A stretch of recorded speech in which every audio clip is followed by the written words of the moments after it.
Hello అండి. అందరూ ఎలా ఉన్నారు? బాగున్నారా? Welcome to Sai tarot guidance. నేను మీ హిమ. ఈరోజు ఈరోజు నేను జనరల్ రీడింగ్ చేస్తున్నానండి. ఇది టైమ్లెస్ రీడింగ్. మీరు ఎప్పుడు నుంచి చూస్తే అప్పటి నుంచి కౌంట్ అవుతుంది. సో మీరు ఎప్పుడైనా చూడొచ్చు. ఈ ఈ ఈ రీడింగ్ మీకు రెజొనేట్ అయితే అట్లీస్ట్ 50-70% మీకు రెజొనేట్ అయితే please continue watching my video. ఎందుకంటే కొంతమంది నాకు రెజొనేట్ కాలేదు అన్నారు. రెజొనేట్ అవ్వలేదు అంటే చూడకండి. నేను ఫస్ట్ మీ గురించి చూస్తాను కదా, మీ గురించి చెప్పిండేది మీకు రెజొనేట్ అయింది అంటే you can continue watching the whole video. ఓకేనా? అట్లీస్ట్ 50-70% మీకు రెజొనేట్ అవ్వాలి. ఫైన్. ఓకే, నేను ఇప్పుడు రీడింగ్ స్టార్ట్ చేస్తా. ఆ టాపిక్ చెప్పాలి కదా. ఈరోజు టాపిక్ ఏంటి అంటే మీ పర్సన్కి మీకు పాస్ట్లో ఏం జరిగింది. సో ఇదే అండి. ఇది మీకు రెజొనేట్ అయింది అంటే మీరు కంటిన్యూ చేయొచ్చు. సో మీ పర్సన్కి మీకు పాస్ట్లో ఏం జరిగింది, ఇప్పుడు మీరు ఎలా ఉన్నారు, తర్వాత మీ పర్సన్ ఎలా ఉన్నారు, మీ పర్సన్ ఫీలింగ్స్ ఎలా ఉన్నాయి. సో మీ పర్సన్ మీకు ఒకవేళ నాకు cards no contact situation cards ఎక్కువగా వచ్చాయి అంటే సో వాళ్ళు ఎందుకు మీతో మాట్లాడట్లేదు, వాట్ హ్యాపెన్ టు దెమ్ అనేటివి కూడా మనం డిస్కస్ చేస్తాం. తర్వాత ఆ పర్సన్ మీ దగ్గరికి వస్తాడా రాడా అనే విషయం. ఓకే యూనివర్స్, ప్లీజ్ చెప్పండి మా వ్యూవర్స్కి వాళ్ళ పార్ట్నర్కి ఏం జరిగింది, మా వ్యూవర్స్కి వాళ్ళ పార్ట్నర్కి పాస్ట్లో ఏం జరిగింది. సో అలాగే మా వ్యూవర్స్ ఫీలింగ్స్ కూడా చెప్పండి. మా వ్యూవర్స్కి వాళ్ళ పార్ట్నర్కి రీసెంట్ పాస్ట్ లేకుంటే చాలా చాలా చాలా ఎక్కువ పాస్ట్లో వాళ్ళిద్దరికి ఏం జరిగింది. Please give me clarity, please give me clear cards. నాకు చాలా క్లియర్గా బాగా అర్థమయ్యేలాంటి కార్డ్స్ ఇవ్వండి. మా వ్యూవర్స్ యొక్క పార్ట్నర్కి పాస్ట్లో ఏం జరిగింది. మా వ్యూవర్స్ యొక్క పార్ట్నర్కి పాస్ట్లో ఏం జరిగింది. Please give me a clear and perfect cards.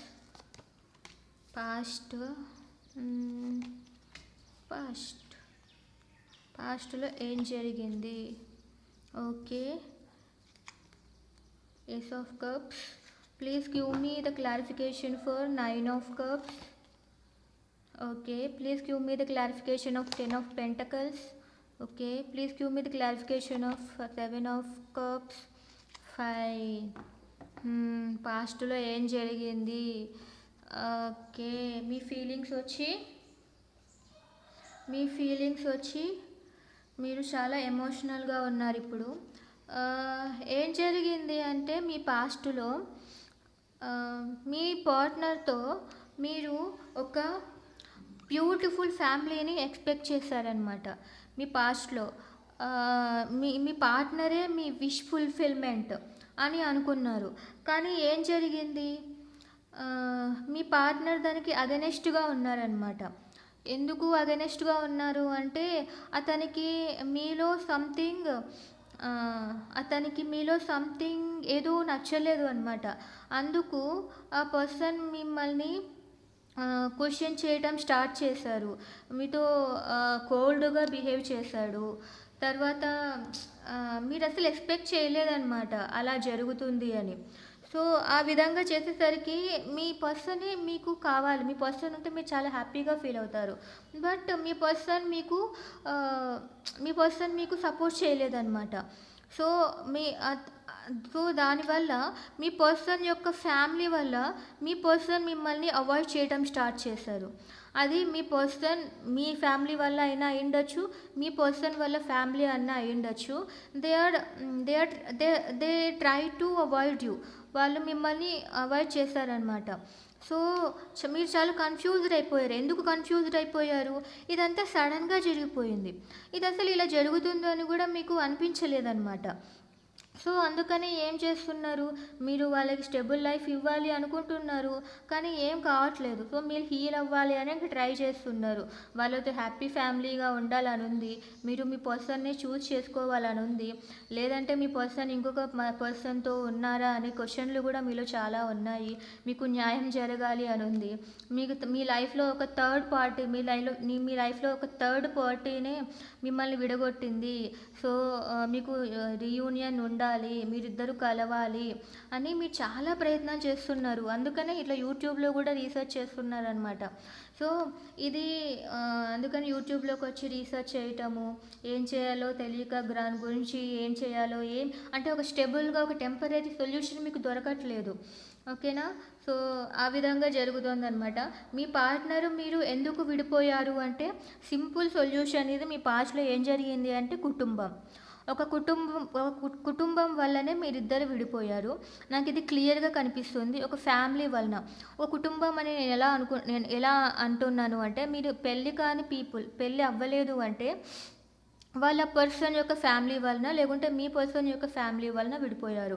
లేదు మీకు మ్యారేజ్ అయింది అంటే మీ పర్సన్కి ఎవరో సెకండ్ పర్సన్ ఉంది, అంటే మీ పర్సన్కి ఆల్రెడీ మ్యారేజ్ అయింది. సో అందుకు మిమ్మల్ని మీరు తనని ఇష్టపడుతున్నారు, కానీ తను మాత్రమే మిమ్మల్ని ఫ్రెండ్గా అనుకున్నారనమాట.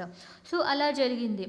సో మీరు అట్లా ఆల్రెడీ మ్యారీడ్ అయిన పర్సన్ని ఇష్టపడడం వలన మీరు ఆ పర్సన్ అలాగా మారిపోతారు అని ఎక్స్పెక్ట్ చేయలేదు, అలా అంటారు అని ఎక్స్పెక్ట్ చేయలేదన్నమాట. లేకపోతే వాళ్ళకు ఆల్రెడీ ఫ్యామిలీ ఉంది, వాళ్ళు ఆల్రెడీ మ్యారేజ్ చేసుకున్నారు అనేది కూడా చాలా సడన్గా తెలుస్తుందన్నమాట. సో అది మీరు అసలు ఎక్స్పెక్ట్ చేయలేదు. సో ఇలాగ టూ సినారియోస్ కూడా మీరు అనుకోవచ్చు. మీ ఫ్యామిలీ కానీ వాళ్ళ ఫ్యామిలీ కానీ అడ్డుపడి ఉండాలి, బట్ మీ పర్సన్ మాత్రము మీకు అగెనెస్ట్గా ఉన్నారనమాట. మీకు కోరుకున్నది ఇవ్వమని చెప్తే మ్యారేజ్ కానీ సంథింగ్ మీరు తనకు ప్రపోజ్ చేసింటే, మీ కోరిక ఏంటో చెప్పింటే అది మీ పర్సన్ యాక్సెప్ట్ చేయలేదు. సో వాళ్ళ ఫ్యామిలీ కోసం మిమ్మల్ని అవాయిడ్ చేశారు. సో ఇంకా ఏమైపోయింది, మీరు కన్ఫ్యూజ్డ్ అయిపోయారు. ఇది ఎందుకు కన్ఫ్యూజ్డ్ అయిపోయారు, సడన్గా బ్రేక్ అయిపోయిందని కన్ఫ్యూజ్డ్ అయిపోయారు. ఇదండి మీ ఫీలింగ్స్ అయితే ఇప్పుడు కూడా చాలా ఎమోషనల్గా ఉన్నారండి. ఇది మీ పాస్ట్. ఓకేనా? సో ఇది మీకు 50 to 70% మీకు రెజొనేట్ అయితే please continue watching this next few minutes of my video. ఓకేనా? చెప్పండి యూనివర్స్, మా వ్యూవర్స్ పాస్ట్ ఇది. సో పర్సన్ ఆల్రెడీ థర్డ్ పర్సన్తో ఉన్నారు, ఇది మాకు క్లియర్గా కనిపిస్తుంది. సో మళ్ళీ ఆ పర్సన్ మరి ఎందుకు మా వ్యూవర్స్ని కాంటాక్ట్ అవ్వట్లేదు, ప్లీజ్ గివ్ మీ ద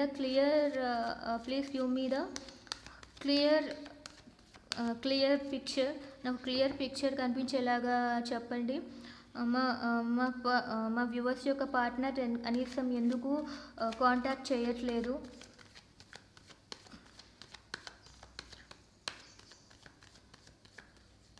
మా వ్యూవర్స్ని ఎందుకు కాంటాక్ట్ చేయట్లేదు?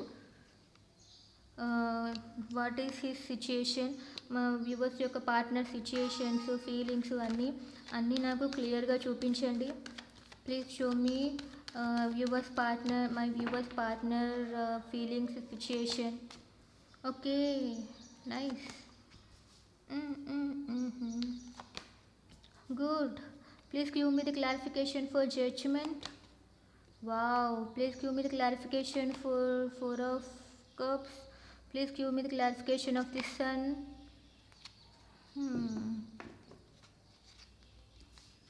ఓకే అండి, నాకు రీడింగ్స్ అయితే వచ్చేసాయి. మీ పార్ట్నర్ సిచ్యుయేషన్ ఏంటి అంటే, మీకు ఒక న్యాయం జరగాలి అని దేవుడిని ప్రే చేస్తున్నారు. మీరు తన సోల్మేట్స్ అనుకుంటున్నారండి. మీరే తన సోల్మేట్స్ అని. మీ పైన చాలా ఇష్టం ఉంది మీ పర్సన్కి. ఏం చేద్దాం, తన ఫ్యామిలీ వలన మిమ్మల్ని వదులుకోవాల్సి వచ్చింది. తను మీరే గుర్తొస్తున్నారనమాట. ఏం చేస్తున్నా కూడా మీరే గుర్తొస్తున్నారు. తన కలలోనూ మీరే, తను కళ్ళు తెరిచి చూసిన ఎవరిని చూసినా మీరే. సో మీరు తప్ప తనకి ఎవ్వరు ధ్యాస లేరు. అందుకనే కన్‌ఫ్యూజ్డ్ అయ్యి ఉన్నారు. ఏం చేయాలో అర్థం కావట్లేదు. మిమ్మల్ని ఎంత మర్చిపోదాం అనుకున్నా కూడా మర్చిపోలేకపోతున్నారు. కానీ మిమ్మల్ని కాంటాక్ట్ చేయకపోవడానికి రీజను థర్డ్ పర్సన్. మీ పర్సన్ ఖచ్చితంగా మ్యారీడ్ పర్సన్ అయ్యుండాలి. లేకపోతే తనకు వాళ్ళ పేరెంట్స్, వాళ్ళ ఫ్యామిలీలో పర్సను తనని రిస్ట్రిక్ట్ చేస్తోంది అండి. ఎందుకు అంటే ఆ పర్సన్‌కి ఒక బేబీ అన్నా ఉండిండాలి.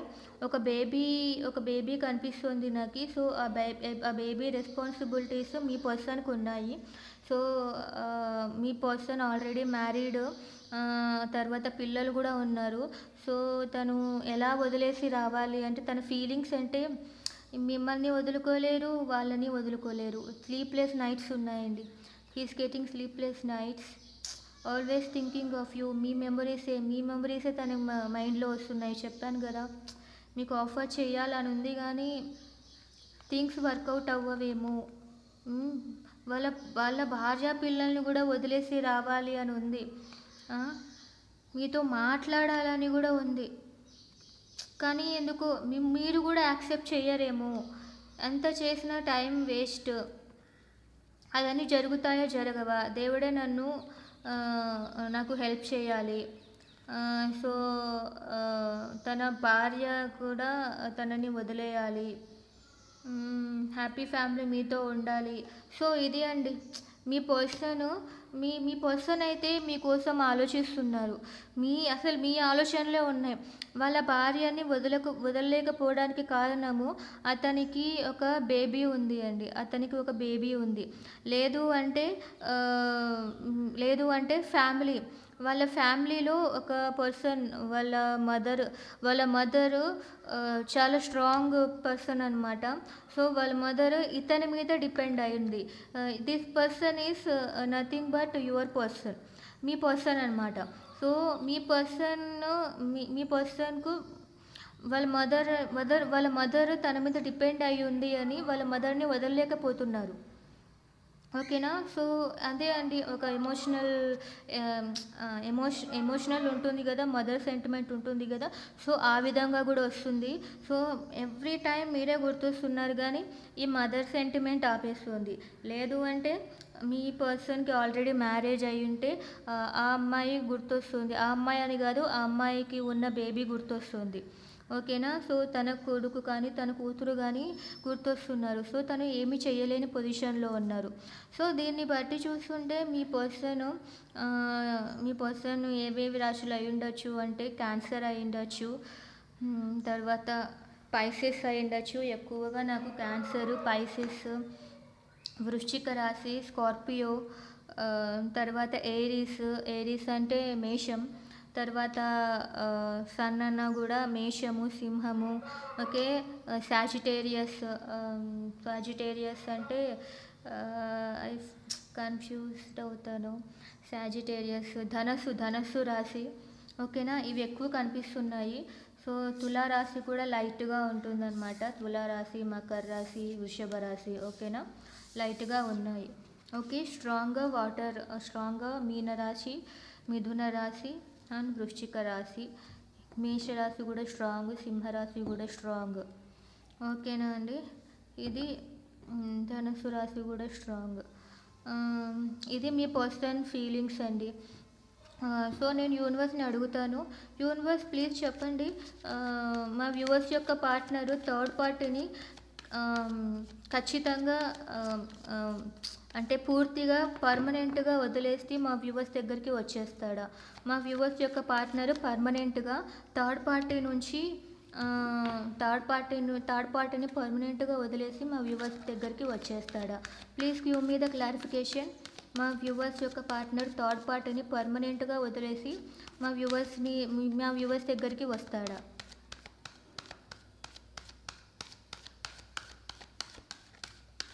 Please give me a clear cards. Okay, clear cards ఇవ్వండి. నైస్.